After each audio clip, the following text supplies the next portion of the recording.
आत्मनिर्भर और विकसित भारत वह भारत होगा जिसमें गरीबी को पूरी तरह समाप्त करके हर व्यक्ति के जीवन में खुशहाली लाया जा सके, हर नौजवान के हाथ को काम मिल सके, हर अन्नदाता किसान को उसकी उपज का बेहतर दाम मिल सके, हर व्यापारी सुरक्षित माहौल में अपने व्यापार को कई गुना आगे बढ़ा सके, और जहां पर शासन की योजनाओं के साथ साथ समाज को आगे बढ़ाने में आधी आबादी बेटी और बहनों का भरपूर योगदान हो, इसी के लिए प्रधानमंत्री जी ने हर नागरिक से कहा कि हमें केवल 4 जातियों पर विश्वास करना चाहिए। ये 4 जातियां हैं गरीब, अन्नदाता किसान, महिलाएं और युवा। ये 4 जाति के अलावा और जाति नहीं। याद करना, जो बांटने वाले लोग हैं ये वही लोग हैं जो सालार मसूद गाजी को सम्मानित करते हैं, जो असला लहराते हुए दुर्दांत माफियाओं के लिए उनके सामने नाक रगड़ते हुए दिखाई देते थे। ये वही लोग हैं, याद रखना, ये वही लोग हैं जो लोग माफिया की कब्र में जाकर के फतिया पढ़ते हैं, फतिया पढ़ने का काम करते हैं। आज बहनों और भाइयों, आप देख रहे होंगे गाजीपुर के अंदर भी, गाजीपुर के अंदर आज हमारे स्पिरिचुअल टूरिज्म से जुड़े हुए स्थान का पुनरुद्धार हो रहा है। गाजीपुर लोहरी काशी भी कहा जाता है, इसका अपना आध्यात्मिक महत्व है। मां गंगा के द्वारा धनुषाकार आकृति में इस पूरे जनपद को अभिसिंचित किया जाता है।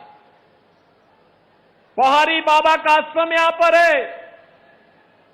भगवान परशुराम और महर्षि जमदग्नि का भी महत्वपूर्ण केंद्र यह जनपद रहा है, और उस जनपद में माफिया का पनपना, बहनों और भाइयों, ये शोभा नहीं देता, ये शोभा नहीं देता।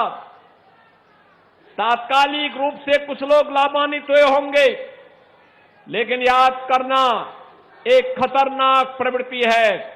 ये माफिया किसी के नहीं होते, ये हमेशा समाज का खून चूसते हैं, गरीब का शोषण करते हैं, व्यापारी में भय और दहशत की स्थिति पैदा करते हैं, बेटी की सुरक्षा के लिए खतरा पैदा करते हैं।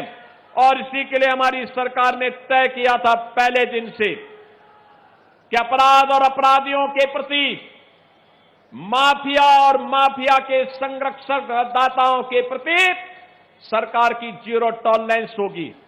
बहनों और भाइयों, ये 0 टॉलरेंस आज आप देखते होंगे, जब सरकार ने कहा थी माफिया को मिट्टी में मिलाएंगे, तो माफिया मिट्टी में मिल गए। अब माफिया मिट्टी में मिल चुके हैं। अब कोई गरीब का बेटा किसी कस्बे में रामलीला का आयोजन कर रहा होगा, तो कोई वहां पे असला लहरा करके दंगा करने का दुस्साहस नहीं कर पाएगा। उसे मालूम है, अगर दंगा करवाया, रामलीला के मंचों को पवित्र करने का दुस्साहस किया, तो फिर कहीं पे मिट्टी में दफन होना पड़ेगा किसी समय, उसे मालूम है। और इसलिए बहनों और भाइयों, मैं तो आप सबका आह्वान करूंगा, एक नए भारत के निर्माण के लिए हमें आगे बढ़ना पड़ेगा। अपनी उस गौरवशाली अतीत की ओर देखना पड़ेगा, जिस गौरवशाली अतीत के लिए कभी इसी धरती से पूर्व विधायक श्री कृष्णानंद राय ने लड़ाई आगे बढ़ाई थी। याद करिए ना, इसी धरती पे लड़े थे वे उन माफियाओं के खिलाफ। लेकिन सत्ता के संरक्षण में पल्ले माफियाओं ने किस निर्ममता और बर्बरता के साथ कृष्णानंद राय समेत यहां के 7 युवाओं की निर्मम हत्या कर दी थी। याद करिए, सारे प्रमाण होने के बावजूद उन माफियाओं को सत्ता का संरक्षण प्राप्त होता रहा।